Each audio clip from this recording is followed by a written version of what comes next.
Alrighty, and welcome back to Sofia by Night, our Vampire the Masquerade 5th edition chronicle.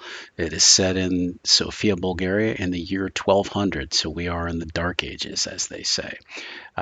This will be the season finale of season 1. So let me go ahead and introduce my characters. We have Matt.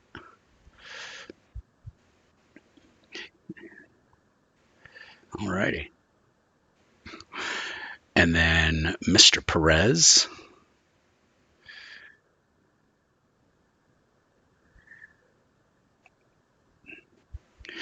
And then our resident cranky teenager, played by Jen.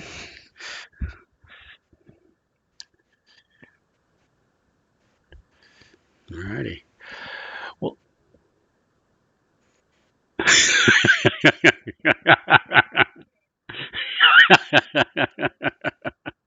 all right. Well, let's give a recap, kind of our previously on Sophia by Night. Um, in our last episode, the characters went to talk to their sires. Claudio and Praetor split up while Iskra and Hildegard were starting to repair the brick doorway that was at the basement of Nightshade. When Claudio went to see Ronaldo, he told them about the tunnels they had discovered, and as well as a mysterious man with red eyes who claimed to be calling himself Petrov. Ronaldo really doubted the man probably was Petrov. Was probably more likely trying to invoke his name and to try to confuse everyone. Ronaldo did promise to provide additional security to Nightshade, and said he would speak to Pavel, who is the Ventru Council member. Um, he Ronaldo really said he had no knowledge of the tunnels at all. When Praetor went to see the always friendly and fun Turval, he found out that his sire was pretty pissed about the tunnels being discovered by others, and told Praetor to really be careful about any more knowledge he shares. He also doubted that the figure that they saw was Petrov, but didn't really say anything more about it. Claudio then made a side trip to see Alexander, who is the Toreador council member. Another vote for. We really doubt that was Petrov. We think he was just trying to confuse things. He said Bishop Petrov was the prince's seneschal and his closest advisor. Whoever this man was, he was just sending a message not to you, but not just to you, but to the entire city. He's taunting the prince by taking Petrov's name in vain. He mentioned that he did have some contacts who had confirmed that the smuggler that they had come across and met at the Thick Sheep was someone by the name of Demetrios. His contacts had tracked the man leaving the city for the northwestern mountains, probably for Hungary, but possibly even Transylvania. Who knows? Um, they were saying that they had seen that their scouts, or his scouts rather, had seen the man during the day. So he's definitely not kindred, but definitely someone very powerful. Um, but he would need a little more information before taking everything to the prince about these tunnels and all these other nefarious things going about. Iskra took Hildegard to meet with Patia, who was less than thrilled with having a Ventru in her domicile, but managed to allow the girl in. Um, 0 for 3 on knowing about the knowledge of the tunnels. So now everyone is learning about these tunnels that have been built underneath the city. Um, Patia was pretty suspicious about Alexander's motivations and giving them these specific grounds. It seemed like possibly there was some other kind of plan going on, but Patia wasn't quite sure yet. Um, she thought from the description of this red-eyed man, she thought he might be of the Gangrel clan, who are known to be shapeshifters and very animalistic. As a final token of her support, she offered Stefan to Iskra to be her servant. Um, we don't know if Iskra has decided to ghoul him by giving him her blood, but we will find that out. And then finally, on the way back, Hildegard revealed a secret to Iskra that she had, in fact, killed her own sire and had lied about her past to get into the city and swore Iskra to secrecy because if the secret got out, Hildegard would definitely be in some trouble. Uh, Finally, the last thing that they discussed was Iskra and Praetor had wanted to brick up the wall in the basement. Claudio had suggested a stronger door, but in the end, majority ruled, and the brick wall was replaced. Uh, we are going to skip forward about 4 nights following this. The nights have passed with really no incident. The weather's been getting colder, and on the current night, you have kind of a mix of freezing rain and snow. So the streets are pretty much empty because people are staying home for the inclement weather. Um, Ronaldo has provided 6 guardians, basically men, to provide round the sundial security for Nightshade while it's being repaired. Because I don't think they had clocks in 1200, so that's why I said round the night, round the sundial. Um, Yes, they are providing around the clock security. He has also arranged for some new resources, some new employees to be sent to Nightshade, so that basically Claudio can start getting fully staffed, so that when he is ready to fully open for customers, he has everything he needs. Um, we are going to open up the scene at Nightshade. Um, the All of the coterie is there, and actually assembled at Nightshade are along with Praetor, Claudio, and Iskra. Hildegard is there, Stefan, Veronica, Elizabeth, and the 6 guards that I have not come up with names. They are literally guard 1, guard 2, guard 3, guard 4, guard 5. so so that's how they'll be referred to. But actually, at one time, Stefan was also known as Thug 3, I think. So he has grown into the story as well. So, so we will open up with the scene with the characters arriving and greeting each other for the evening.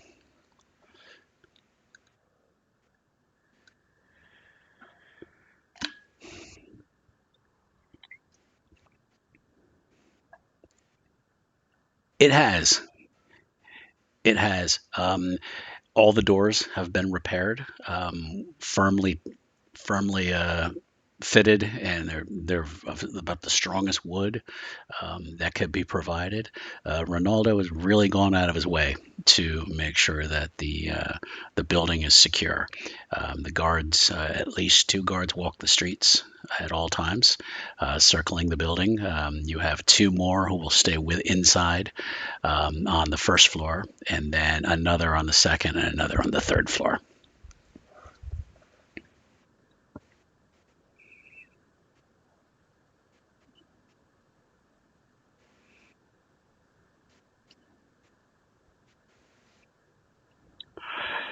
It's been completely bricked up. Yep.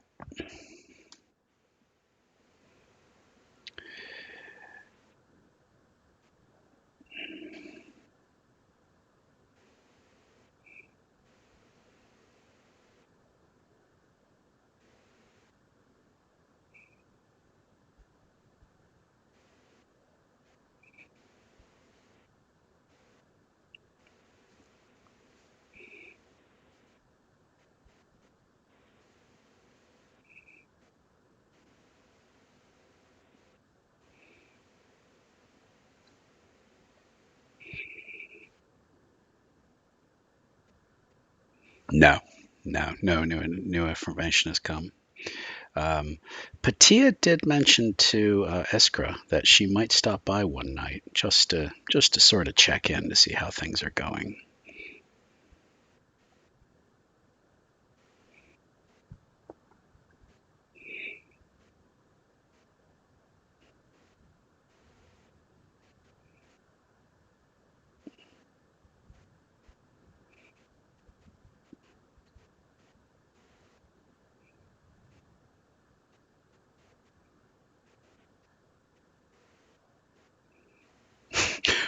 Ronaldo mentioned that the prince has a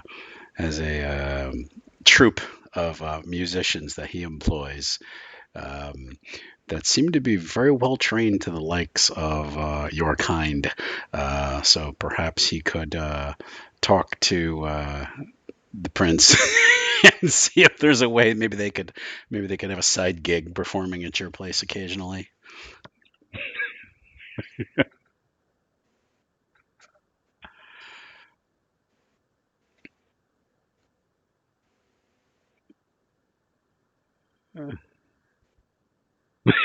Yes. Oh, goody. Uh, so Hildegard is has been really kind of helping with kind of basically kind of running errands between Ronaldo and Claudio with helping to get things prepared. She seems to be kind of learning a little bit more about having to be how to be a Ventru, um, relying on a lot of servants, not doing necessarily all of it yourself, but she seems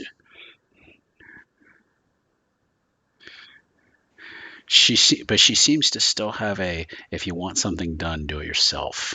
Um, uh, Work style to her, work ethic to her. So she's learning how to direct the servants around. While she is in something much more presentable. She has been mumbling under her breath about not being able to move and not being very comfortable. But she's doing her best to be very ladylike this evening.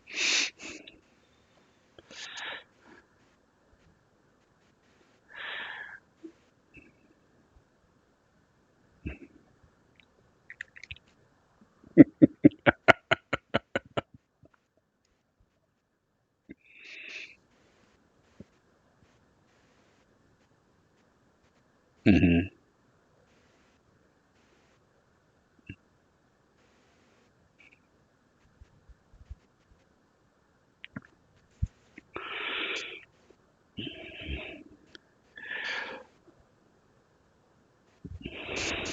Okay.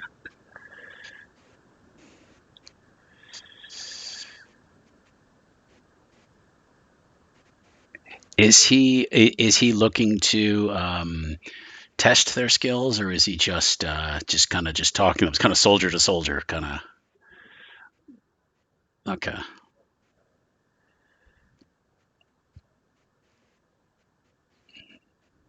Right.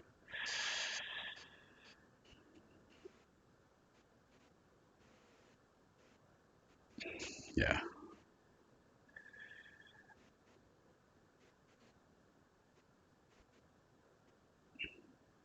Yo, if there's a problem, I'll solve it. So, okay. Well, while my praetor revolves it. So, anyway, uh, I did just go there. So I don't. It just these things just pop in my head, and I just song lyrics just pop in my head, and I have to do it. I'm powerless. So, um, yeah, he finds that they're all former military men.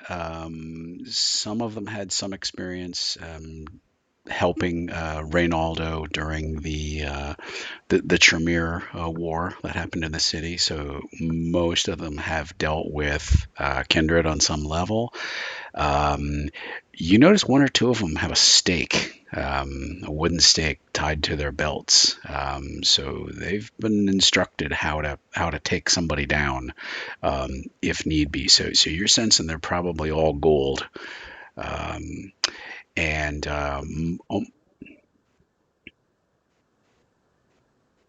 yeah, yeah, yeah. You notice Stefan is still carrying his crossbow because he's the one who actually he's the one who shot at Claudio. Um, so he's yes, yes, he is yes. Yeah, yeah, yeah. He was the one who almost took out Claudio's knee. Um, so And most the guards all carry short swords with them, various knives. So they're definitely professionals. Yep. Okay. Ruined your pantalones, right? uh, so basically, everything is about normal. You hear the freezing rain is getting a little bit louder. You can hear it like hitting the roof of the first floor, and then you do hear somebody shout something.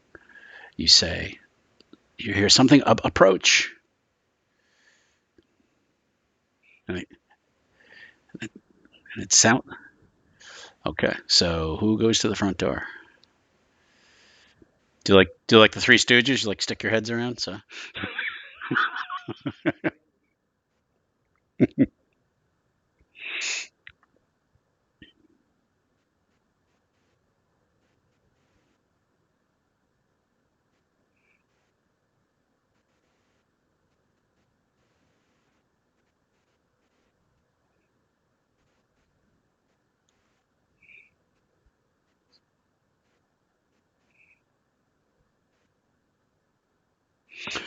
you see a Patia, Iskra's sire. Uh, and she stands with kind of a cold looking expression on her face as she looks at Claudio. She says, "May I enter?" And she's wearing kind of a long cloak. Basically, it's just like a hood over her head. She kind of steps towards the door and kind of flicks the hood back and kind of shakes out her hair. It's damp. And she just slides past Claudio and sees Iskra. Says, "Good evening, child."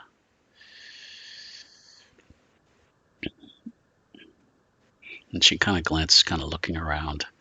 And she says, "What was this place intended to be?"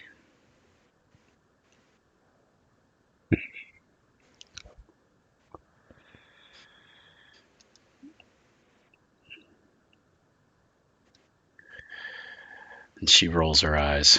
She says, of, of course it is. So she's like, "Do you mind if I look around? The last time I was here and it was in a bit of disrepair." Okay. Not yours.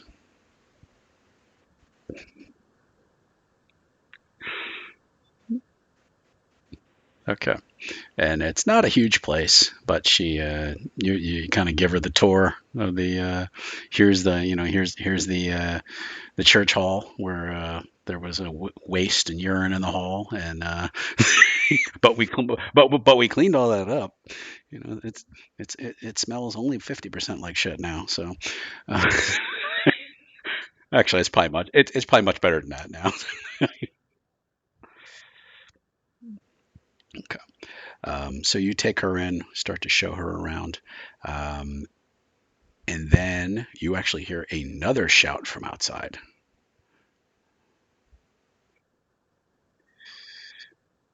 Trick or treat. No. Um, one of the guards is outside and he's raising a crossbow and he's like, "Sir, look in the road."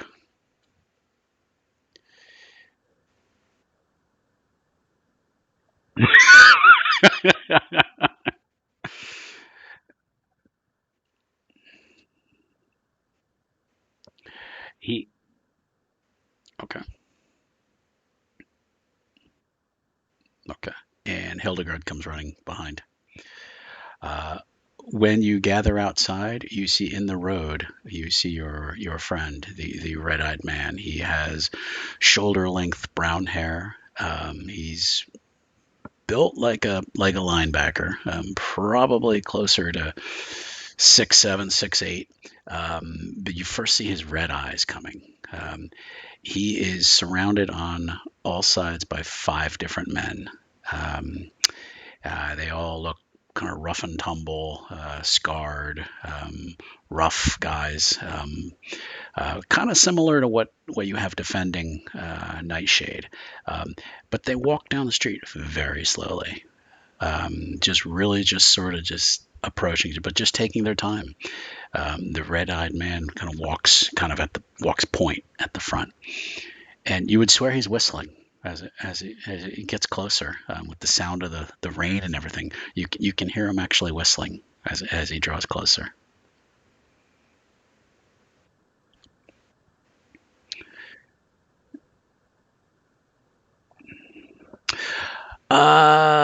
No, no. It's probably like a folk song or something, but nothing you really recognize right away. The closer they get, you do see they all appear to be armed. You have one of the guards who was outside with a crossbow, loads it. Another one approaches with a sword. So now there's five of you now outside watching them approach. And they actually do eventually stop about 10 yards from the door.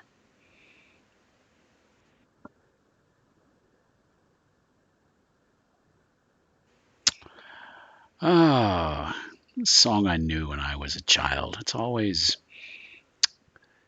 been in my mind when it's time to play. How are you?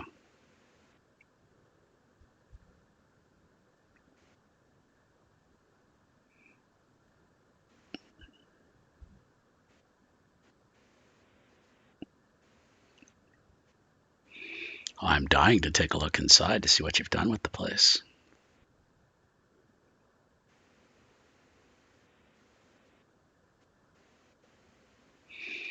One of the crossbow guard goes, I can get him, sir. I can get him from here. All right.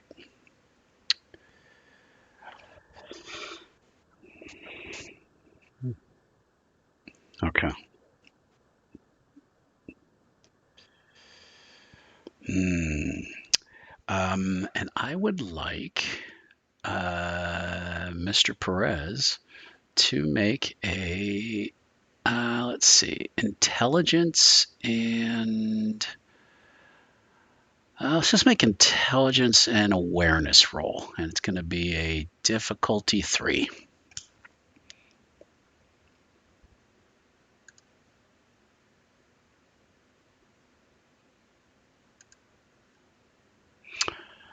Okay.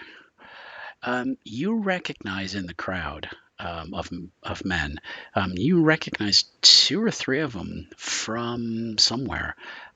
Maybe it was when you were down in those tunnels and you found that door that you guys broke open to someplace. A couple of those guys look very familiar, like maybe you saw them there before.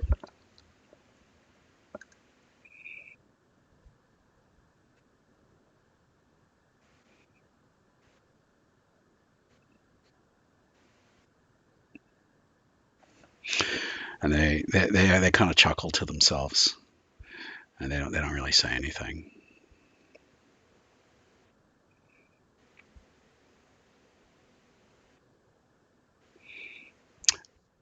Iskra, while you're giving a tour, you hear a rattle at the back window, like something like they had been repaired with some sturdy wood, but you hear something like something shaking from the window. The Tia is still there. Yes, yes, yes, yes.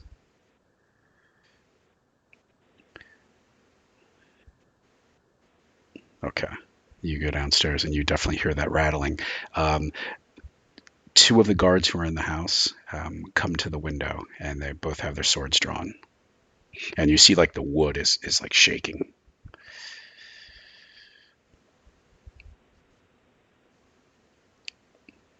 And you start to hear like like the wood's being pulled back from the nails, like they're shake like somebody's shaking it from the outside.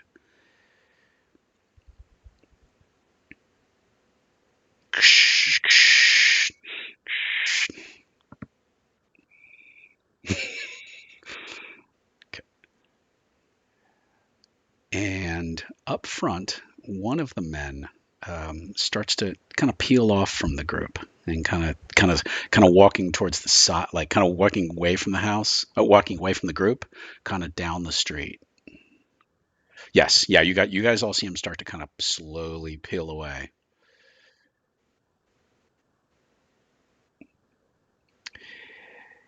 He kind of bends down a little bit, like he's kind of crouching, and then you see him jump up towards the house, like he's jumping toward the second floor,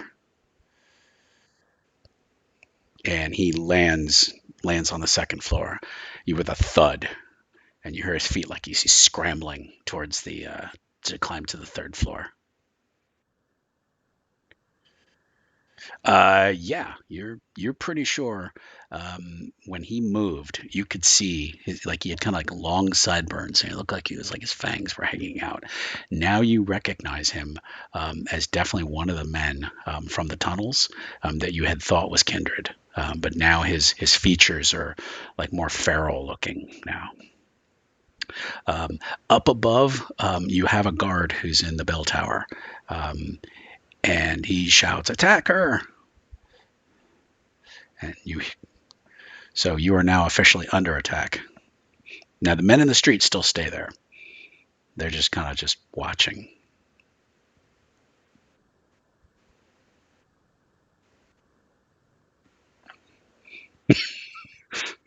Okay.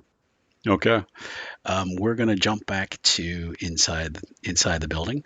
Um, One of the wooden boards covering the window has now been pulled out,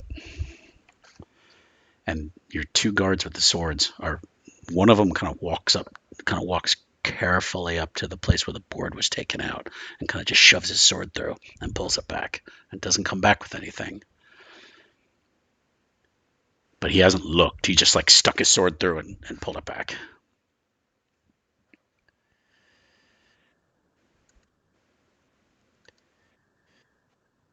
Not yet. No, no. You would have to like put your face there to see what's going on out there.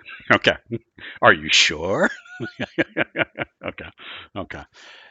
He sticks his sword through again, and then you start to hear one of the next boards is being like yanked on. He's like, "Ma'am, what do we do?"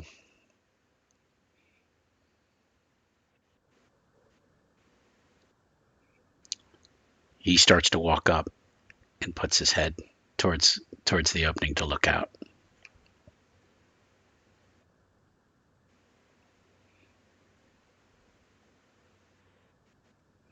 Ah! A huge clawed hand reaches through and grabs his head and starts slamming him against the boards.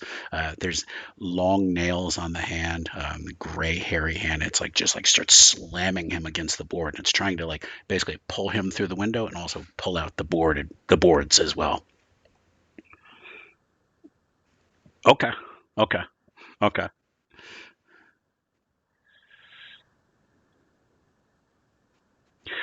You have a I think a mace. You do. Okay. Okay. Okay. Would you like to use your potence to add to it? Okay. We're going to make a rouse check, and you succeed. So you do not gain any hunger for doing such. And we are going to have you swing at the hand with the mace. So let's see. That is going to be your melee. And that's going to be. Now the hand is moving pretty quick. So it's kind of pulling him back and forth. So we are going to see how you do. That's what I was thinking is you probably want to aim at the hand. So uh, you hit the hand hard, but it doesn't. It kind of loosens the grip a little bit, but it still keeps pulling him. Would you like to try again? Okay, let's try it again then. So the guy's going because there's something squeezing his head now. I crush your head. So and oh boy, all right. It lets go of him. Um, the guy kind of falls back. His head is bleeding, but you do see the hand now starts to grab one of the boards and starts pulling it. Patia jumps forward with her own sword, you see, and she slashes out through basically through the opening at the hand. I mean, you hear like a rah kind of sound from outside. She sounds like she definitely hit something, and she's like, "We're gonna have to hold this spot because they're trying to come in through the window." We are going to flash back outside to Praetor. You've now, oh, I was going to say, you've now seen a man jump onto the roof. Um, Upstairs in the bell tower, the guard has tried to shoot a crossbow down at the attacker, and it sounds like they missed because you didn't hear anything. So, what would the they're basically holding their place. You now see the other four men who was around the big man. They've now all drawn swords, and they just kind of just standing arrayed around him. The red-eyed man just kind of crosses his arms over his chest and just kind of smiles. Hmm. Hmm. They do not. They appear to be regular guys.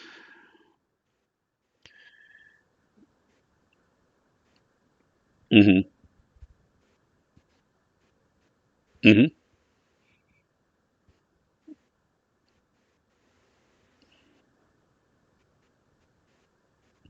You could, yes, yeah. Hmm. Okay, gotcha, gotcha. Okay. Okay, so do you want to use Soaring Leap?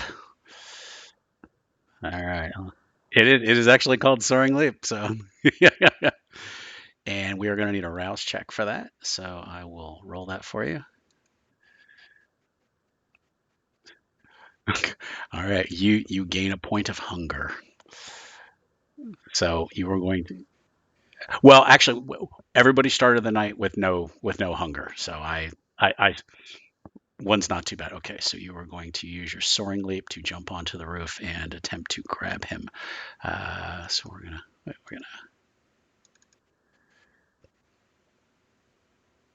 and you jump up. You're onto the roof. You do not manage to grab him, but you're near him.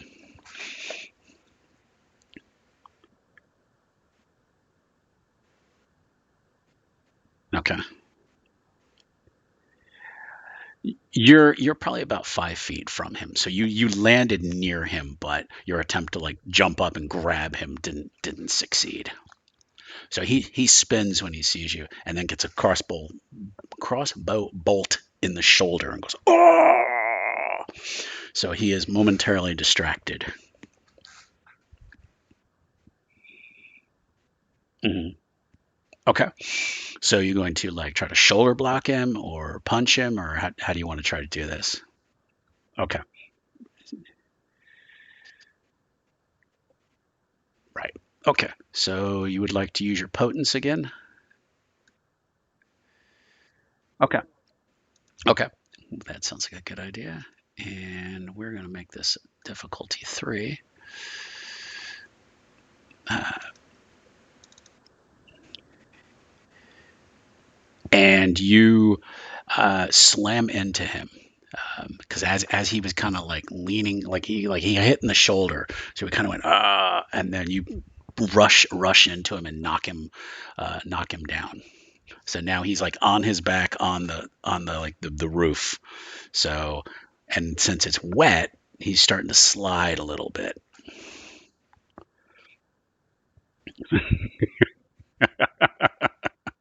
Okay. We're going to flash to Mr. Perez. I believe you went back inside, or I can't remember what you were going to do.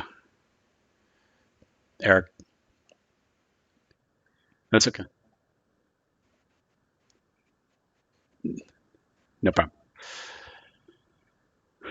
Okay. Hmm. Yes. Yeah, you have a guy with a sword, a guy with a crossbow, and Hildegard. Hildegard, hearing that there were an attack from above, as is looking at you like, I should go in and help. What do I do?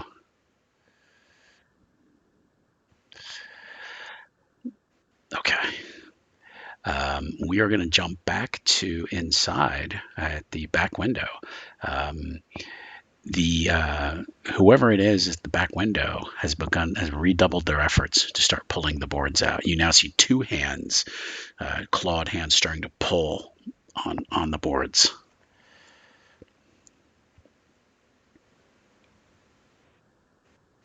Okay. Okay. All right. So you're going to hit them again.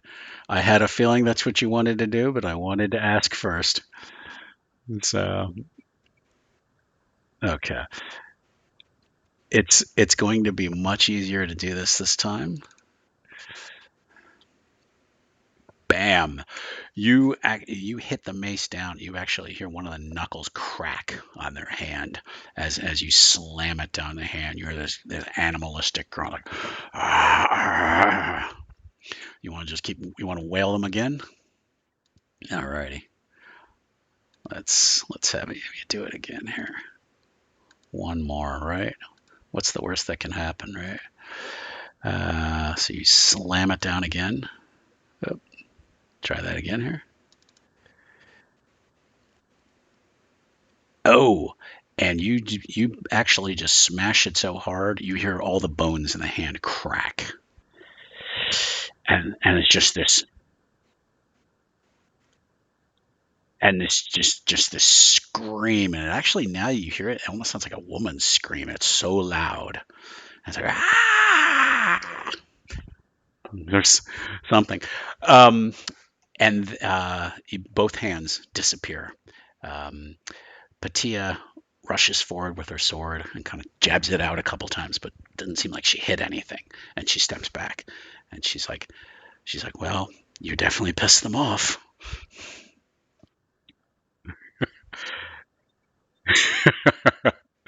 Let's go back to up to the roof with Praetor. So now your enemy is actually on his back, looking up.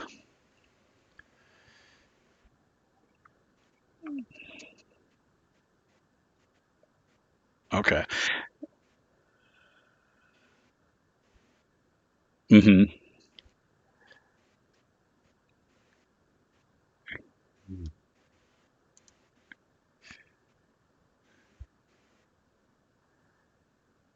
Gotcha.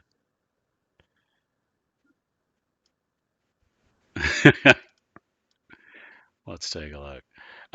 Yeah, he's kind of scrabbling as he kind of slides. It looks like he's kind of starting to get his balance. You see him like some clawed hands like digging into the roof, like he's trying to. Okay, okay, he will kick at him. Alrighty. So let's see. That's gonna just okay. Gotcha. We're gonna do strength and brawl for this. Oop.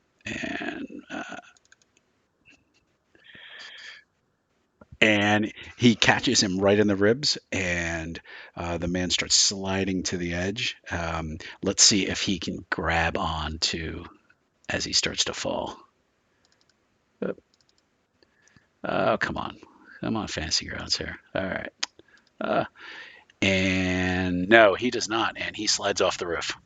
Um, and Claudio sees a body fall straight down in front of him to crash onto the front walk.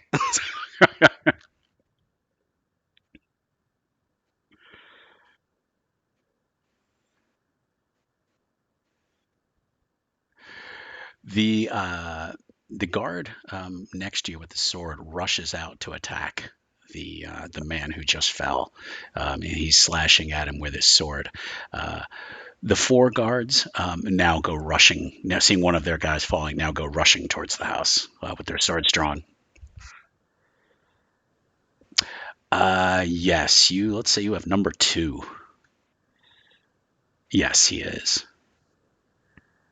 Okay. Okay. So. Mm-hmm.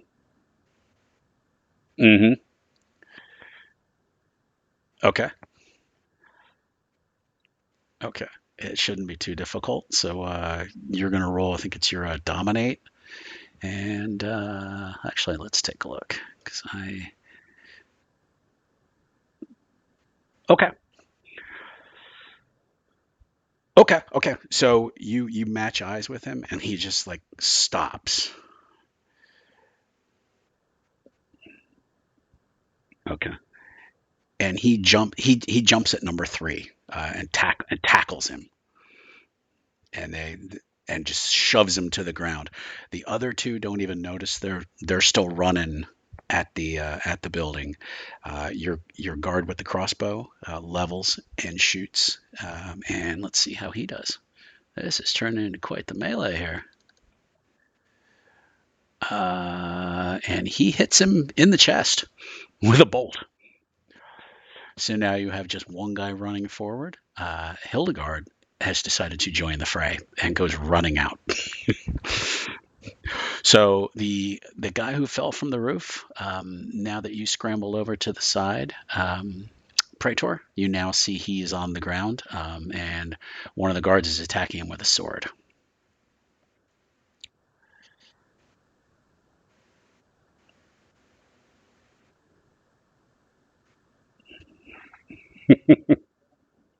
Oh, pose.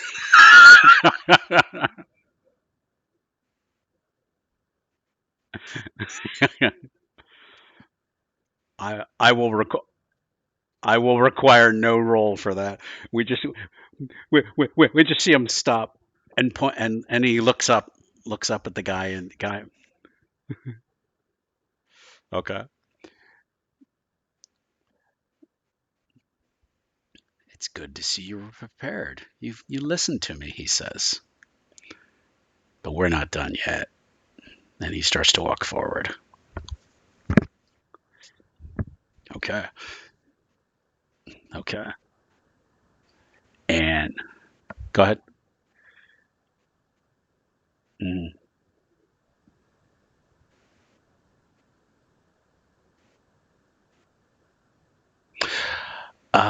Let's see. Two guard four was shot in the chest, so it'd be guard one now.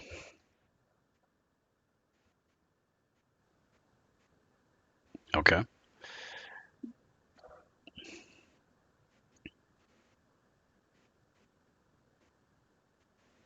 Um, okay. He stops and looks back at the red-eyed man and starts to rush back at him.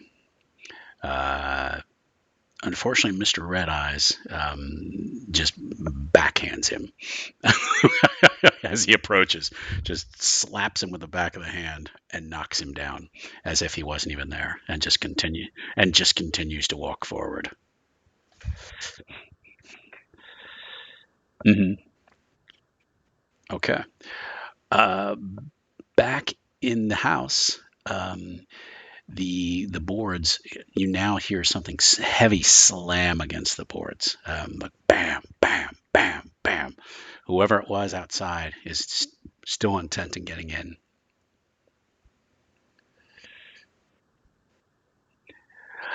They're actually hitting the boards that still remain. Yeah, yeah, yeah. So they're not sticking their hands through it this time. They're hitting onto the boards. So like they're really pissed off. um, but Tia's like runs up, sticks her sword through again, and actually something grabs her wrist as she sticks her sword through, and she's like trying to pull it back, and so you see her almost like playing like tug of war with her own arm back and forth. You can't because Batia's body's in the way. Hmm. Okay. Okay. Let's make a roll because you're both very strong. But let's have you use your potence and your. Let's make that a strength roll. So,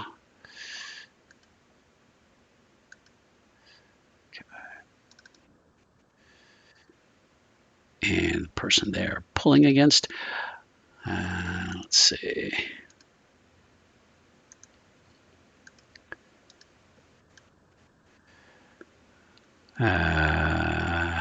Okay, you managed to pull her back.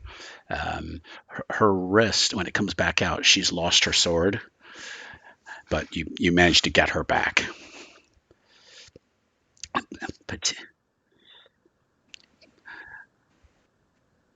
Patia Patia comes back and says, "God damn it, it's a fiend. Shamisi, help me." All right. So Patia is like, "Damn these boards." Walks up and just like punches one of the boards, basically outwards toward whoever is back there. Okay, exactly. Okay. All right. So you're going to we'll say you use your potence again. We're getting a good workout on that one. So you guys are punching the boards basically outwards, and they crack. One piece kind of goes flying out, and you hear another loud scream like ah. Okay. And we are going to go back to we're going to actually go back to Praetor. Um, so you and Mr. Red Eyes are now having kind of a face-off in the streets. Um, you hear from behind you. You hear the sounds of someone approaching. You hear like some feet slapping in the like the wet sloppy rain, and um, Claudio, you also hear this as well, and you recognize that it's two more of your guards who had been around the back, have been walking around the place. They come running up. So now basically you would have these two guards, you would have Praetor, you would have Hildegard, and then you actually have six of you now in the front. Let me see, you've got four guards. No, you have seven of you up front. So basically, it's now seven of you looking at Red-Eyed Man.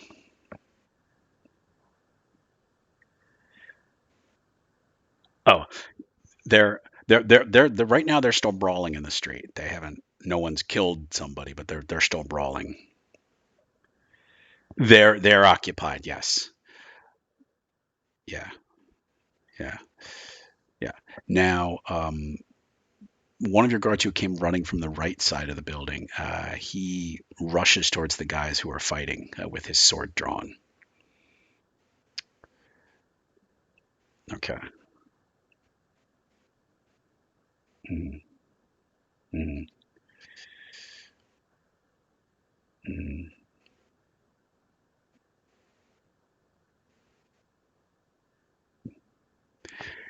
Yes. For this day and age, he is a huge man. Yeah. Right. Right. Right. Right. Uh,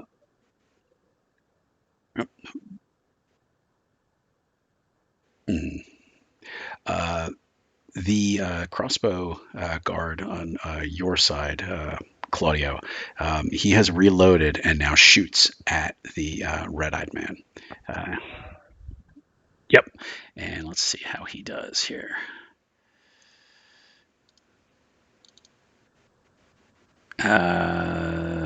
He hits him.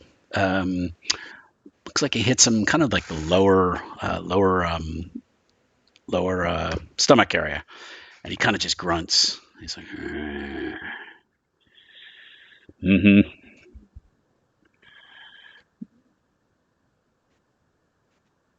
Okay, yeah, okay. It's gonna be a difficulty four.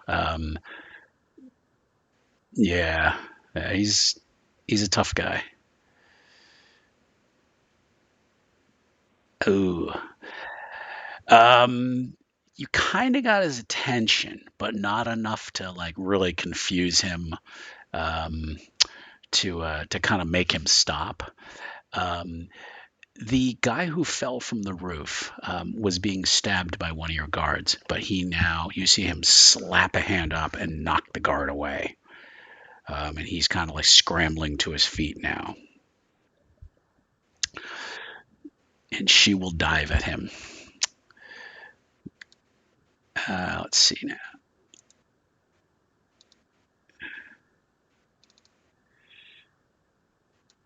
Hmm. Okay.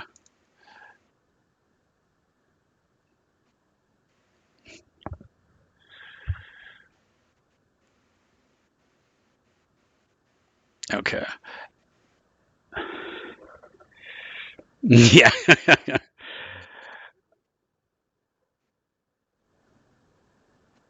Hmm. You've given me kind of an interesting evening. And he almost looks like he's kind of thinking about it right now. Hildegard has grabbed the other guy and actually has just punched him in the face. I mean, is trying to hold him down, but he looks like he's much stronger than Hildegard. Crossbow man now, or one of your crossbow guys, is at aiming at the guy as he's trying to get Hildegard off him. Um, okay, there is one, and one other person does appear. Stefan, who had been kind of absent for a few minutes, has appeared with his crossbow as well at the doorway, and he looks like he's kind of like looking around for targets. Hmm. Yes, sir. And he shoots, and he shoots, and he actually hits him as well. So now the guy has another bolt. Uh,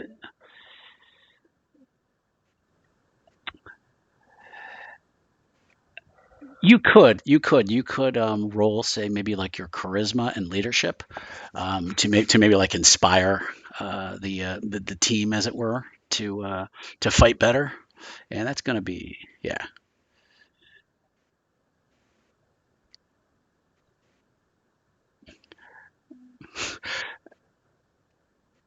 Eric, re-roll that. I meant that to be a difficulty of 3.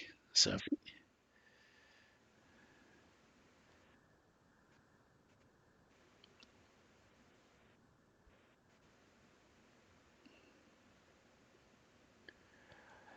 I, I'm going to ignore that.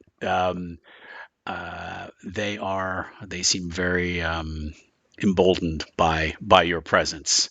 I want them to be inspired by you, so I'm going to ignore that one. Okay, so the red-eyed guy is just kind of watching the carnage, and he's listening to Praetor. He hasn't advanced. Um, his he does kind of open up his hands, and you see they kind of get a little bit bigger. He's got like huge claws, but he kind of hasn't advanced. He's almost like he's just kind of weighing his options at the moment. Okay.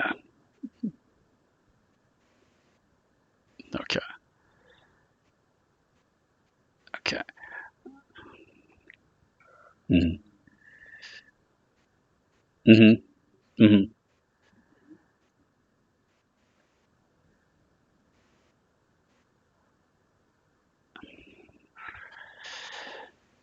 And he smiles. He says, "You've learned well in your brief time here." He's like, "Very well."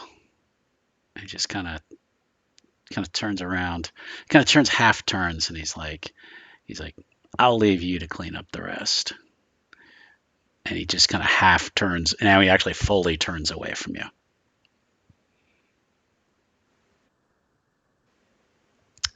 At the back of the house, um, the boards have now been completely pulled off.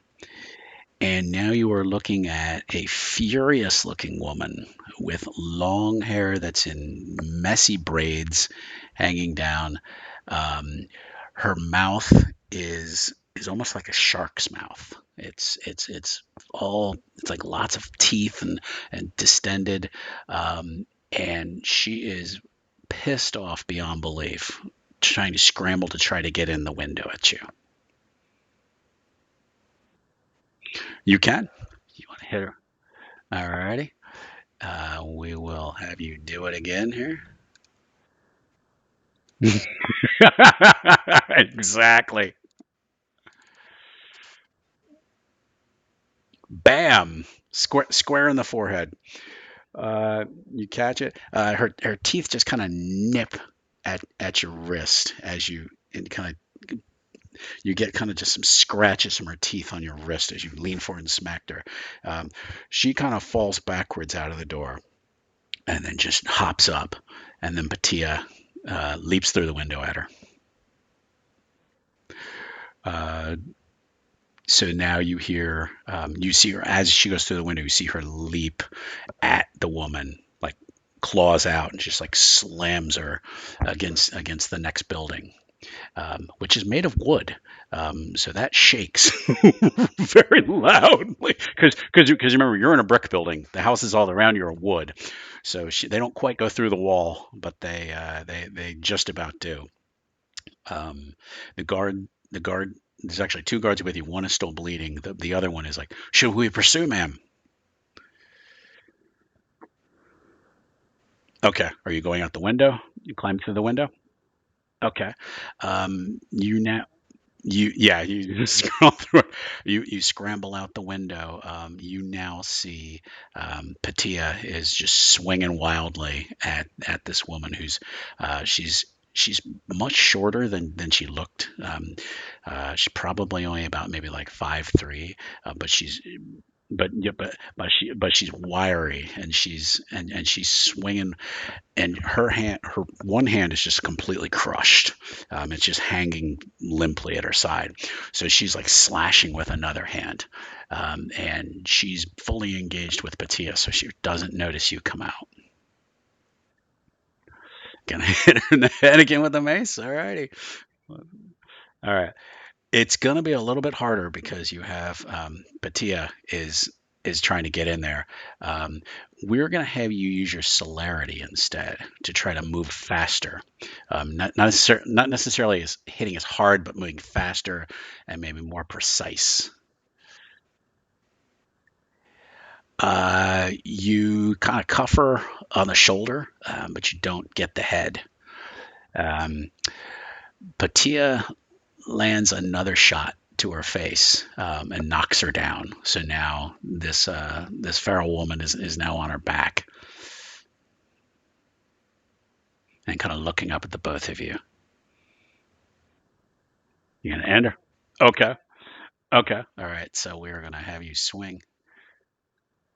You're gonna swing again with your potence then. All right. So we are going to. It's gonna be much easier because she is now on her back, looking up, and bam, right in the face. You feel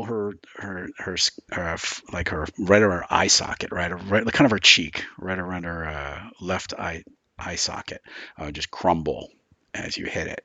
And there's a splash of blood. Her eye is still intact, but you have like smashed her in the face and basically knocked her out. And I'm going to make you roll to see if you get hungry from this. You do not. You succeed. You manage to hold yourself in check.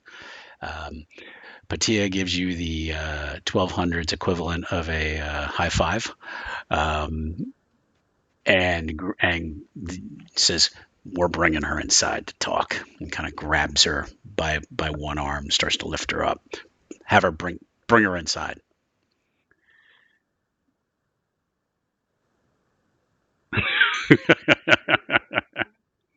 it, perhaps it perhaps it might. Um, so up front, the basically it resolves with your men are able to kill the two guys who are fighting in the street. The last The last guy who had thrown Hildegard off him is still. He still looks like he want to fight. Wants to fight. He's kind of spinning around, looking, and he notices the redhead guy leaving, and he just kind of gives us, "What the fuck?" So now,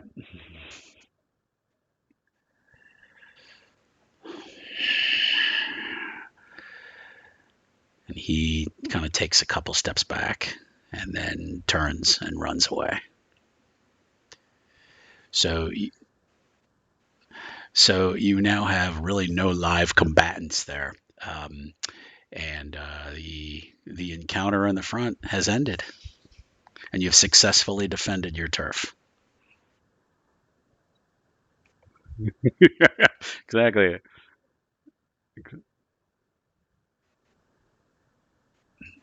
Mhm.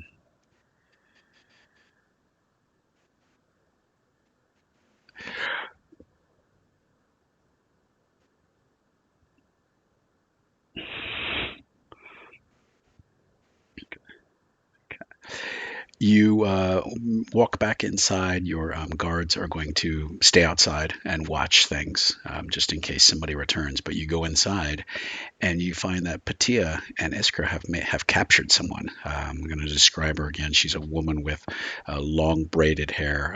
Her face has been one side of it's just been like crushed in. So she was knocked out. She looks like she's kind of regaining consciousness. But Patia says we need some way to restrain her. Okay. Mm-hmm. Uh-huh.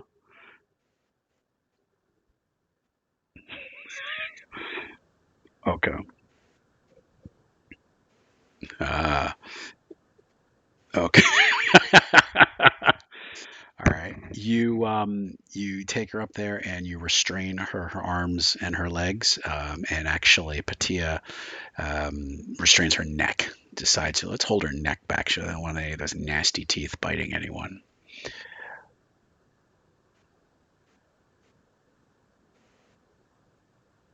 Okay. Okay. So now you were all gathered around her, and she actually is like she's starting to come to, and she's like, ah, ah. She's it's kind of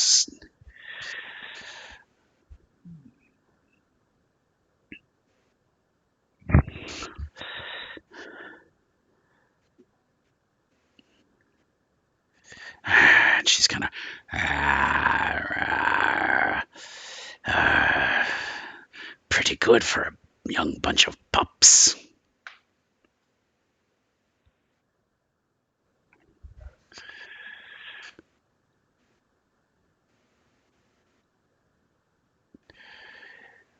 You are interlopers in this area. You're weak. You need to be removed.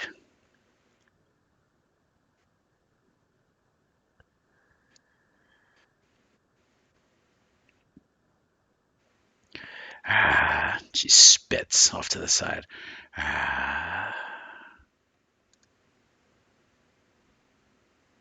gonna.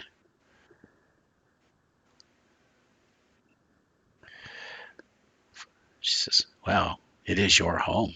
I think you ought to get the first attempt." Hmm.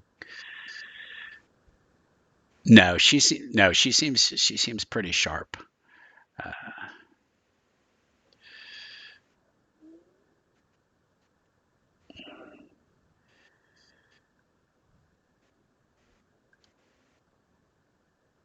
it is a female, yes. Yeah. Yeah, it's gonna be a difficulty three. And why don't you use? You want to use your persuasion, or do you want to try to use your persuasion or intimidation? It's up to you. Okay, gotcha. Let's roll your charisma and your intimidation. Difficulty three.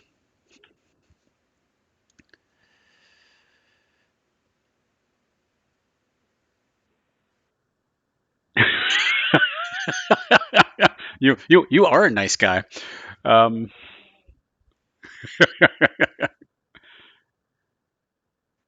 so um, yeah.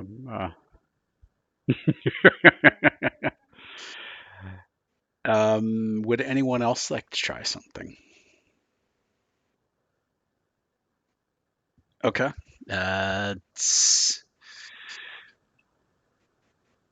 Okay. Yeah, why don't if you want to roll your intimidation plus charisma. Actually, I'm sorry, I need to roll that for you. So that's gonna be okay. Yeah, and I'm gonna add an extra die in there. You you don't necessarily succeed on that, but the side of your face, she kind of nods like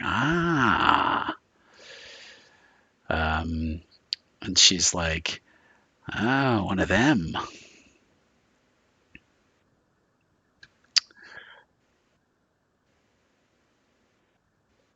Okay, and she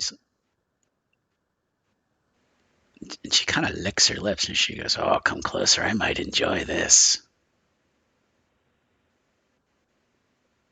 Um, Iskra, you notice that her broken hand is starting to twitch a little bit.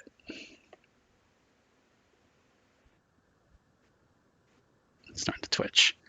Patia um, just slams a fist down on it, and you hear a crack again. And she's like, ah!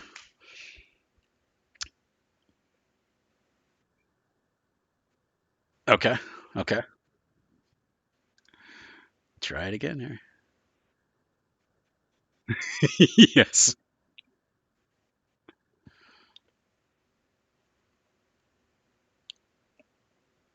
All right, we're gonna say you succeeded. We're gonna. I don't know. If Fantasy Grounds doesn't like you, or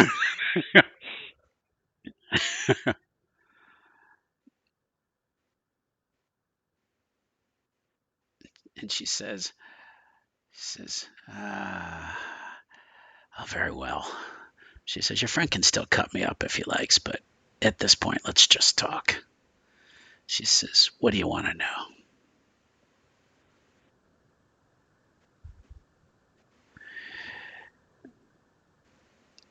She says, name. She says, well, his name is Volos.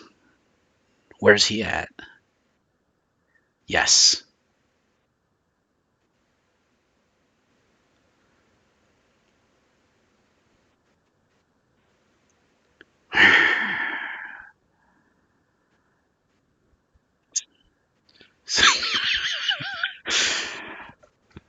And she kind of growls something, and she says, fucking gangrel, they run away like like like dogs.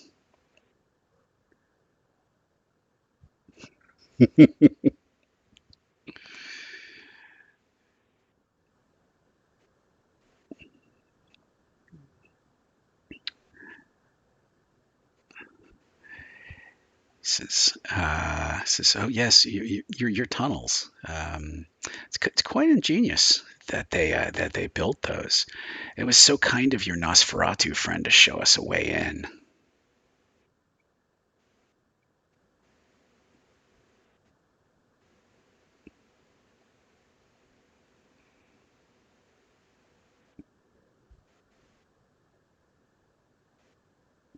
You could, yes.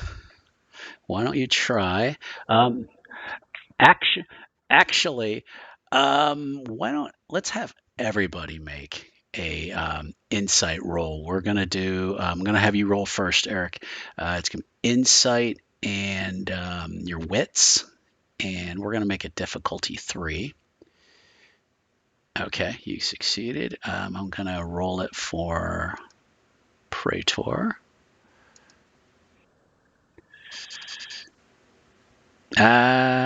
You're not sure. You can't really tell. And let's do Patia here. You're not sure. Uh, Claudio thinks she's being being honest because she seems to be pissed off about being left behind, and also about what information she's giving because she kind of seems like she's kind of in a pickle.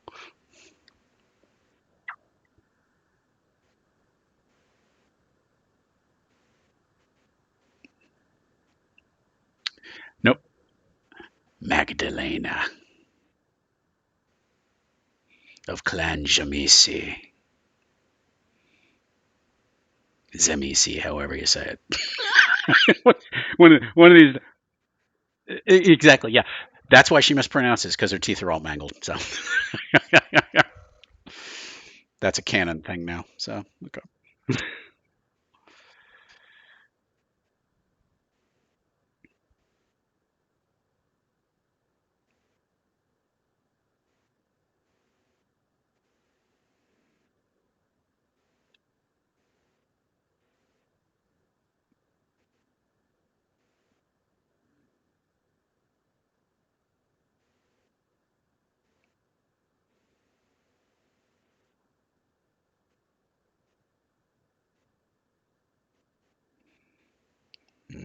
So you want a name? Mm, huh, what's in it for me?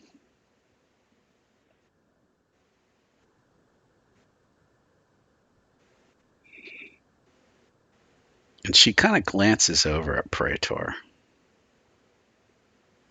and she's kind of watching him carefully to kind of see what his reaction is.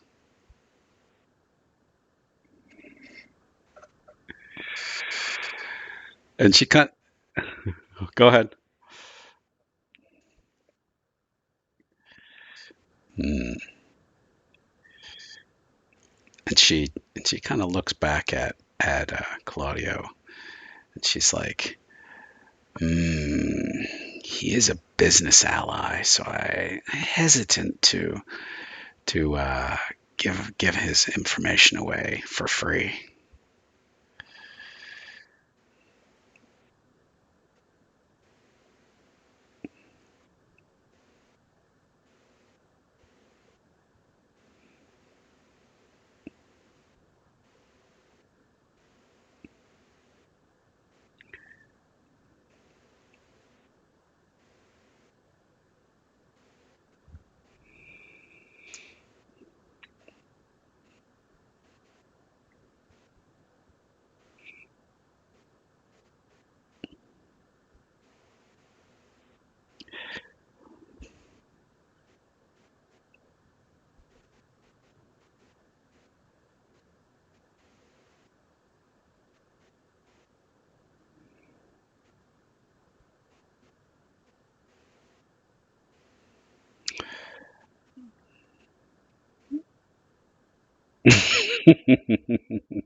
Patia says torturing her won't do any good. The fiends are notorious for their tolerance for pain. She want she wants a deal instead. And she kind of leans forward and she goes, "Who is the name of the Nosferatu?" And Magdalena just kind of glances around and she's like, "So if I give you the name, we have a deal?" She says, "His name is Turville." And that is where we end the episode.